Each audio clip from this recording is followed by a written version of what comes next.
Hey guys, welcome back to more Serein. I'm Serein, and this is my lifestyle channel that I just started a few months ago to document my first pregnancy journey and now into motherhood.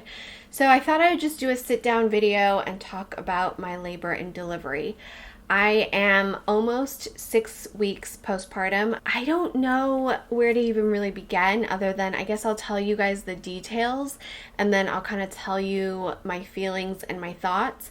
I don't know what I'm going to title this video because I was definitely traumatized in the moment as things were progressing, and I just want to preface this that when I was talking to my doctor and I was like, I just don't want to experience trauma. And I want to leave the hospital with my baby healthy, but also mentally in a place where I can recover and be there for my child. I do deal with a history of depression. I had prenatal depression pretty severely in my second and third trimester.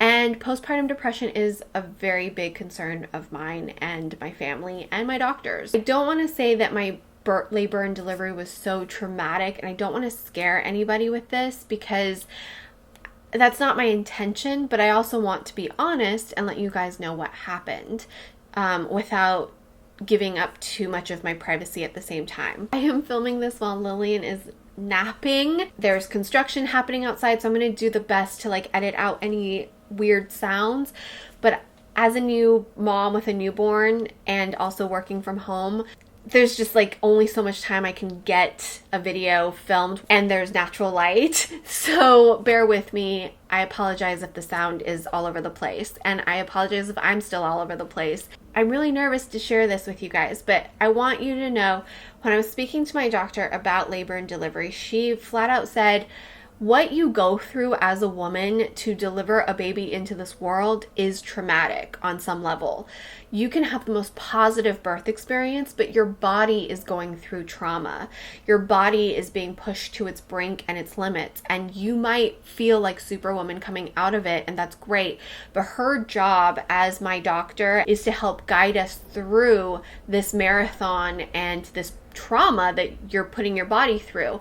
And what you put your body through traumatically, you can overcome and you can have a positive experience, or you can feel more of that trauma depending on the experience and who your care providers were and just how you process everything. Each person is individual, and someone who had the exact same labor and delivery story as me could have more trauma or could have a very positive outlook on everything immediately. While my immediate experience was positive and traumatic, at the end of the day, I don't want to scare you and say that I had a traumatic birth experience because everything turned out okay. And I am working through and processing the trauma. I think I'm doing my best, and there are some really bad days and then there are some really good days, and I'm starting to feel better the more I get back to my previous life before everything happened, which is spending time getting ready for myself, spending time and doing a little bit of work, easing myself back into work, sitting down and filming and playing with makeup.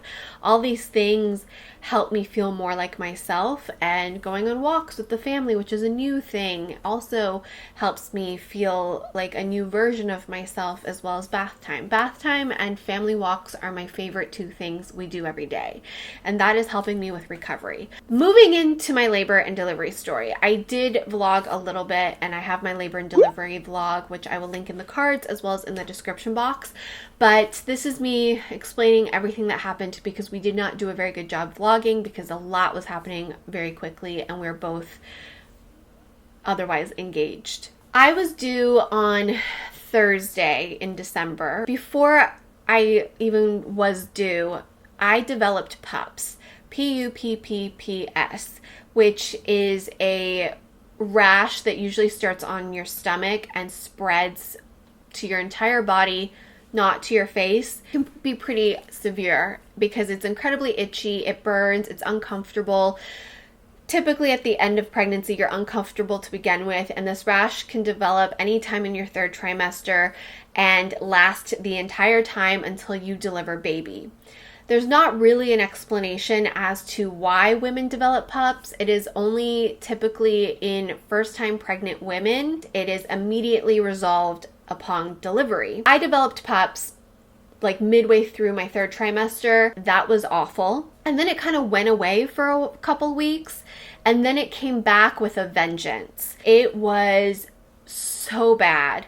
And the weather had cooled, so I was having to take cold showers and cold baths just to get the inflammation down. I couldn't really sleep properly unless I took a Benadryl, which I was trying to minimize how often I was taking a Benadryl, but it wasn't comfortable. I was sleeping with ice packs. Chris had to change out my ice packs every couple of hours. I was just so itchy, and it was honestly breaking me mentally and spiritually. Other than that, I had a really healthy pregnancy. Blood pressure was really good. I didn't have a lot of swelling. Most of my weight gain happened towards the end of my pregnancy. I was active throughout my entire pregnancy until PUPS became too unbearable. For the most part, I actually really enjoyed the physical part of being pregnant. I thought it was amazing watching my body grow and house a child, a baby, a human. I was hoping that Lillian would come earlier. She was sitting really, really low, and I did get a slight membrane sweep. Following week, I was still pregnant, so that was really disappointing for whatever reason, even though I know that first-time pregnancies, typically you're late. But because I had a lot of signs of early labor, the doctor did the membrane sweep the first time. She's like, I can feel she has hair, she's really low, you're maybe 1 centimeter dilated. We'll do the sweep and see if anything happens. I was really hoping she would come because the PUPS was killing me. Another week went by and she wasn't here yet. So that really was disappointing. And I was kind of like hanging on that she was going to come. My doctor saw how miserable I was and how kind of broken my spirit was. And she was like, okay, let's put an end date. Let's just put an end date and we can talk later. But if you don't go into labor by Sunday of this week, let's consider inducing you. And I was like, but I don't want to be induced. Just like, we don't have to book it. We'll just talk about it. But let's mentally give you an end date. That if you don't naturally go into labor by Sunday, that's 3 days past your due date, we can discuss inducing you. And she checked me and she did a full membrane sweep because at this point I was, I think, 2 centimeters dilated, almost 3. During physical therapy, it was my due date and they all knew that was my due date. So they're like, what do you want to do today? I was like, anything to get this baby out. So we did a lot of TRX squats. We walked on the treadmill a lot, and then she worked on my low back and my hands because my hands were feeling very achy. I think I had pregnancy carpal tunnel, and I still have it actually. It's actually worse now than when I was pregnant, and everybody wished me luck and we said goodbye. And it was my last one as a pregnant woman because I said, this baby's not going to be here next week, so I'm not coming. Chris and I were like, let's go get something spicy to eat. So we got jambalaya, and he asked for extra spice, and so it was really, really spicy. I ate the jambalaya. We did perineal massages, and we were just kind of relaxing. And that night at 10 p.m. was when I noticed that the cramping was different. And I was like, I feel like it's more consistent than the previous cramping I was experiencing, and there's like a little bit of discharge happening. So I think maybe my mucus plug is coming undone. So this was 10 p.m. Thursday night. December 10th, 10 p.m. and I'm pretty sure part of my mucus plug just fell out. I was like, okay, I got a little excited and I was like, but I need to rest and, you know, laboring at home, which is what is recommended right now. So I got into bed at around like 10:30, 11. 3 a.m. the contractions became much more intense, where it definitely was waking me up and I couldn't really sleep. So I decided to start timing them. The contractions were 1 full minute at about 10 minutes apart. So I tried to just relax. I got in the shower and I just kind of like tried to sleep and be comfortable. And then around 6 a.m. ish, I just realized I wasn't going to get any sleep. The contractions were pretty intense. The thing I noticed really early on was that A lot of people, and if you watch a lot of labor and delivery vlogs, in between the contractions, everybody seems to be able to kind of go back to normal and like clean the house, have some food, sleep. I was still in pain. Even though my contractions were over, I still felt a lot of pain. And it was like the contraction never fully gave up. But looking back on it, I realized this was back labor, meaning that Lillian was facing the wrong direction. She was head down, but she was sunny side up. And so that was causing back labor, which is incredibly painful as things progress. We text my doctor around 8 a.m. letting her know what was going on. We texted the doula letting her know it was most likely going to be today. So my doctor said 311. Contractions need to be 3 minutes apart for 1 full minute for 1 full hour before you head to the hospital, and then call her then. Around 9 a.m., I had already quickly progressed to the 311. That was what was so shocking, was that I was expecting this to last a couple more hours, if not a whole day, but my progression in the beginning was really, really quick, where I got to the 311. And we waited over an hour at 311, told my doctor that we were headed to the hospital because it got pretty unbearable. I couldn't eat, I couldn't do anything, and I didn't feel like I was getting any rest. And I was also nervous that because everybody had said she was so low, she was going to come quick, like based on everything during the last couple days, everybody could have sworn she was just gonna like come out quickly once everything progressed. I was really nervous that we weren't gonna make it to the hospital because we actually live a little bit further from the hospital. I was like, let's just pack up and go to the hospital and take our time, so just in case there's traffic or anything like that. So we headed to the hospital at around 9:15, 9:30 in the morning, and this is now Friday morning. Get to the hospital, we pull up, and everybody was so incredibly nice and helpful. The valet got us a cart, we put all our stuff on it. The valet like took our card, told us where to go.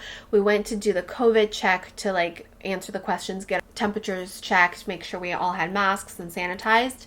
And the guy who was checking was like, okay, you're headed to labor and delivery, obviously. And he was just like, do you need a wheelchair? And I was like, I don't want a wheelchair, I want to walk. And he was just like, are you sure, ma'am? And my contractions were like on top of each other, and I was in so much pain. So he was just like, are you sure you don't want a wheelchair? I'm like, yes. And he's like, okay, let me walk you through. So he helped us walk all the way to the elevators to take us to labor and delivery, and he even like walked us to check-in essentially to make sure. Everybody was just so helpful and incredibly kind. And we got to labor and delivery, and they immediately put us into a triage room so that they could take my COVID test. We waited in triage, and then they asked a bunch of questions. My doctor had already called in, so they knew we were coming. They did a check. So at this point, I was 3 centimeters or 4 centimeters dilated, and they were like, you're not technically in active labor, but we're going to check you in. So we're just waiting on your COVID results. In that moment, they asked me a bunch of questions, including if I wanted to take my placenta home. And I said, yes, I want to take my placenta home. Chris and I just labored in triage for a while, and I just could not get a break. Like in between my contractions, even though at this point I was now 4 minutes apart, so everything kind of slowed down my contractions to 4 minutes apart. The nurse came in and said that because of my health history, I couldn't take my placenta and that it's against the hospital policy. And I was kind of like, that's so strange, because I had talked to the woman who was taking my placenta to encapsulate. I gave her my medical history, and she said that the hospital would release it. She had already taken our money, and I was really disappointed about that. And then my doula showed up, and she helped me breathe through everything. I was just like, wow, this is like really intense. Like I hope Lillian comes quick, because this is really, really intense, and I'm not getting any breaks in between, and my contractions seem really close together. And at this point, it was between 4 minutes and 3 minutes. It was like either slowing down and then it would be pick back up. The sweetest labor delivery nurses came in. They moved me into my labor delivery room, and it was such a beautiful room. It was nice and big. It had lots of space. The nurses were absolutely the sweetest, kindest humans I've ever met. and they took my birth preferences, which I had worked out with Chris. It was very specific, but also very open. And I felt like they really took the time to read our birth preferences and to really speak to us with respect, understanding, kindness, and like they knew without me having to tell them what I wanted. And they really honored that. I labored for the entire day. And during that time, they asked me about my epidural preferences because I had said I wanted to labor naturally as long as possible with the option to get the epidural for rest. And I wanted a walking epidural, which just means not a lot of epidural. It's the same thing. It's just the intensity of how much epidural you get. They really respected that. And I was like, my biggest thing is I'm really, really afraid of the process of getting the epidural. I've heard horror stories. I've heard about people having a dead leg and still feeling all of the contractions. I was really worried about nerve damage. I was also really worried about just not being able to move around much. And so they understood all of my concerns.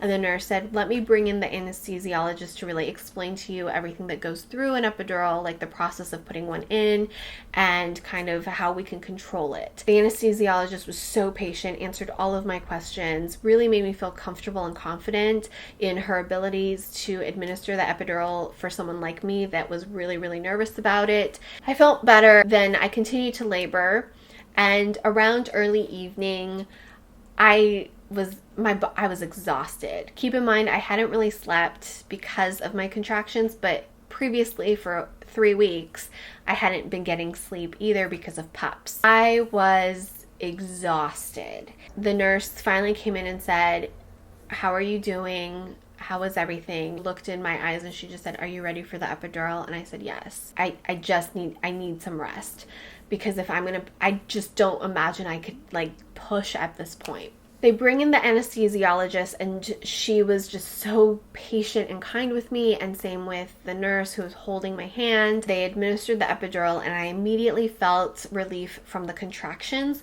but I didn't feel full relief from the back labor, which is the fact that Lelena was facing sunny side up. I was still feeling a lot of pain, but it was definitely way more manageable, and they respected the fact that I wanted to be repositioned every 30 minutes to an hour with the epidural so that it wouldn't slow down my labor. They had me on my side with the peanut ball, and we'd flip and do different positions. Finally was able to get a little bit of sleep. But keep in mind, when you're at a hospital, they do have to come in and check on your blood pressure, your heart rate, like all these things. Plus the monitor for the contractions kept slipping and moving. So they always have to come in and adjust things. So you're getting poked and prodded. So even though you're resting, you're only really resting like 15-20 minutes at a time. And the next morning, my doctor came in. We did a full check, everything. I was at 6 centimeters dilated. I was progressing. Everything was good. The nurses were taking photos of my blood pressure because they had never seen someone's blood pressure so stable. And not just stable, like it's healthy, but stable in the sense that like through contractions and through stress, my blood pressure was still the same.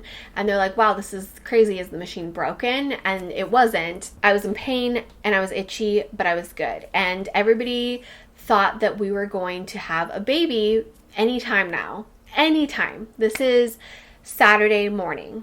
There's no reason I don't have a baby. I kind of stall at 6 centimeters for a few hours, and it's getting close to the evening. I had discussed with my nurse and my doctor that I did not want to do Pitocin unless absolutely like it's the time. And I trusted my doctors. And so my nurse came in and said, your doctor wants you to start Pitocin. Is that okay? And I looked at her and I was like, yeah. If she says I need to start Pitocin, let's do it. We started me on Pitocin, which is to help kind of move things along. It did start moving things along. I was then 9 centimeters dilated and 100% effaced. And this was early evening of Saturday. And we were going to have a baby that night. Everybody said we were going to have a baby that night.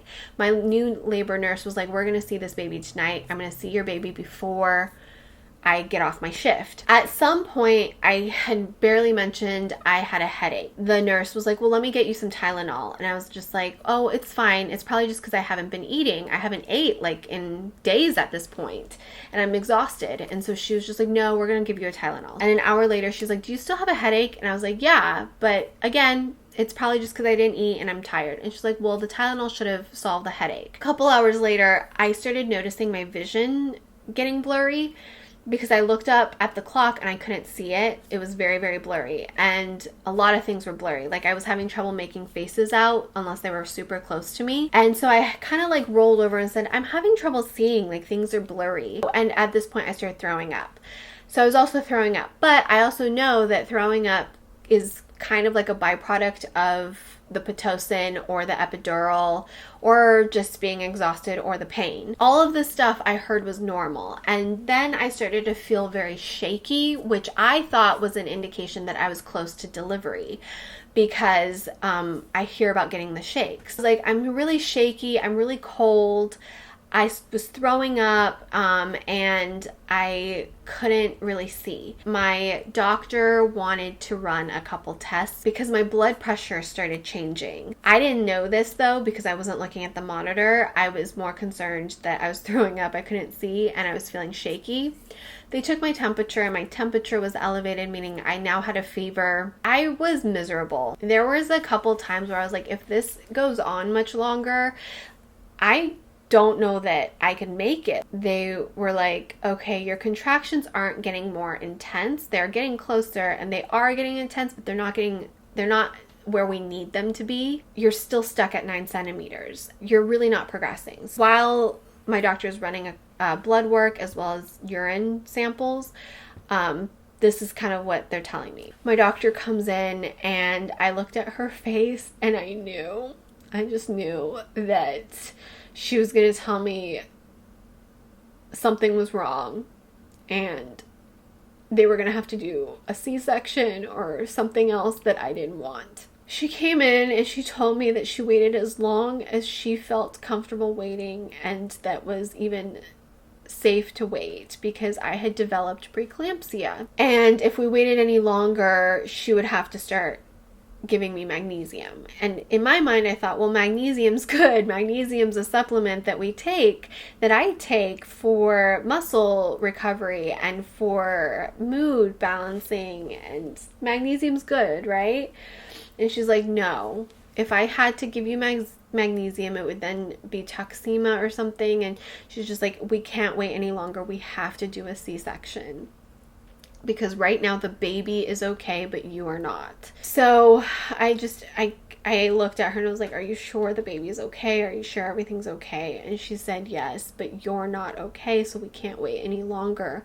Because if we wait, she would have to administer the magnesium and I would further decline, and then the baby could potentially have problems. Looked at her and I asked if we could wait till Chris got back because he had literally just gone to go get a coffee. So she's like, of course, I'm going to text him right now.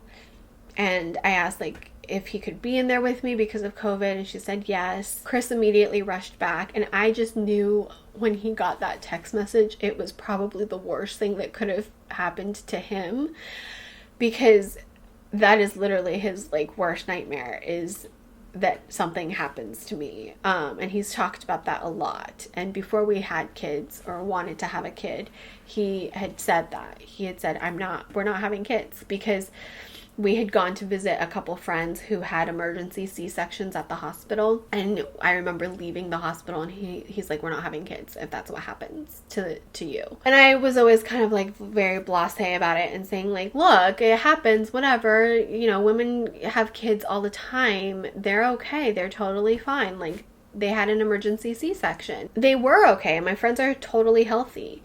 But it's just one of those things that you don't really think about. You just assume modern medicine will save you because having a child is so common. But so many things could go wrong. And I know this, but I always had faith, and I do have faith in my doctor. So I just imagine him getting that text message, and I just thought, oh my God, this is like the worst thing that could possibly happen to him. And when he came in, I saw his face and how scared he was. And I was terrified. I never had surgery. I'm the type of person that they didn't even knock me out to take my wisdom teeth out because I wouldn't let them. I just asked for like, just numb it and yank it out. Because I just don't like medicine. I don't like the way it makes me feel. I'm just very stubborn that way. I was really scared. Once they said I was having a C-section, everything was like boom, boom, boom.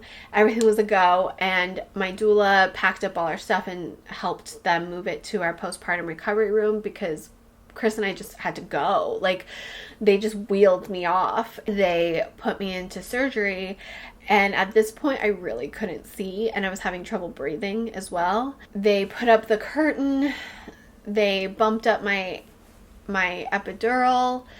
They hooked up oxygen to my nose, and they started working. And my doctor pulled out Lillian, and I heard her cry, and they were saying like, oh my gosh, she's here. Can you see her? Can you see her? And I was like, I can't see. I couldn't see. My vision had gotten so bad that I couldn't see, and now I was having trouble breathing. I started shaking too I'm guessing from the epidural. I was shaking really hard. It felt like I was going to shake off the thing. And so I mentioned this, and the anesthesiologist heard me, and she said, oh, I can give you something. And before I could say no, she put something into my IV. And this was a different anesthesiologist altogether, not the one that administered the original epidural. I didn't actually like this woman very much because when she came in to my room on Saturday to kind of boost my epidural, she spoke at me versus speak to me. So she was the one in surgery with me, and she administered some sort of drug to stop the shaking that I had no idea. I was just asking if the shaking was normal, and she gave me something for it. And that caused me to not be able to breathe even further. And she was like, you're not breathing, so I need to put oxygen on you. And I was like, I told you I can't breathe. I'm having trouble breathing. I don't know if she just wasn't listening or what, but so she put the full mask of oxygen over my COVID mask. And I was kind of like, I really can't breathe now. Like, what are you doing? And I think Chris was over there being like, what are you doing? So she took the mask off and pulled my mask and then put the mask back on. So I was just having a lot of trouble breathing, and she was like, I need you to take deep breaths. I'm like, I'm trying. I don't know how to tell you that I can't breathe. And I can't see my daughter. They asked Chris to come and be with Lillian to help cut the umbilical cord, to check on her and all this stuff, because they really wanted a parent to be there. So he ran over, and I was kind of just like left alone while they were stitching me up. It was finally over, and they put me into, I think, observation just to make sure I'm not hemorrhaging and anything like that. So the second they put me there and they put Lillian on my chest, that was like the first time I got to really hold her and see her. And we did chest to chest, and she latched immediately, and it was just this really crazy surreal moment where I was looking at my daughter and I saw her for the first time, and then they were coming in and doing the massages to make sure I don't hemorrhage or or clot. And I'm still numb from the waist down at this point, but we're just in there while they monitor me, and then they also do a couple tests on Lillian, and then finally we get moved into our postpartum recovery room. And that's kind of where I lost it. First of all, postpartum recovery is not at all conducive to recovery, specifically after a major abdominal surgery. I can talk about all that, but I'm just so grateful for my doctor who caught everything when she caught it, because apparently I was going downhill real fast. And I'm recovering. Lillian is 100% healthy and strong. Looking back at my labor and delivery, while nothing went as planned, and I didn't get anything I wanted from my birth preferences, I am so grateful to the staff, to all of my nurses, and to my doctor. I'm so grateful for them, and I'm so grateful that I feel like I was treated with respect, that I was heard, and that as much as everything went wrong, it could have been a lot worse. and it didn't happen that way. I'm also incredibly grateful that Lillian doesn't seem to be affected at all by it. I'm so grateful for our doula. I'm grateful for Chris for being there by my side the entire time, and thank God I had him during postpartum recovery. I have a lot of things I have to work through still, but for as wrong as everything went, I'm able to look back and say, was I heard? Was I treated well? And did I trust everybody? And yes. So that's the best I could wish for, was that I was treated with kindness. I was heard. I felt heard. I felt like I had my rights. I felt like I gave informed consent to everything. And I felt like I could trust everybody that was caring for me. So I'm really, really happy that we had everybody there that was there. And I feel really grateful that we're okay. And I'm still processing everything. I'm still kind of processing how bad it really could have gone. I'm trying to focus that it didn't go that way. There's also a lot of personal things that I was dealing with. You guys know that a lot of grief was coming up with the fact that my mom isn't here because she passed away. I have a lot of family issues that I'm dealing with. I have a lot of sadness about COVID and isolation. Definitely am dealing with baby blues as well as postpartum depression. I thought I'd hop on here and talk you through my birth story because I think it's important for me to talk it through. And the more I talk it through, the more I heal from it. Video diarying and vlogging and filming content for you guys, that's always been very cathartic for me. It's been an outlet for me since I started my YouTube channel, my main YouTube channel, 7 years ago. So for me, I think sharing my birth story is part of my recovery. And if I can help anybody feel less isolated, less alone by sharing that story, that's a bonus. So thank you for listening to my story. Just thank you for being here. Thank you for being here on this channel, because this is definitely like, this is me. This is just, I don't even know what to say, but if Lillian's awake, I'm going to bring her in. So let me see. Hi. Hello, say hello to everybody. Lillian, meet everybody. Everybody meet Lillian. Honey? Yeah. You want to come in? Yeah.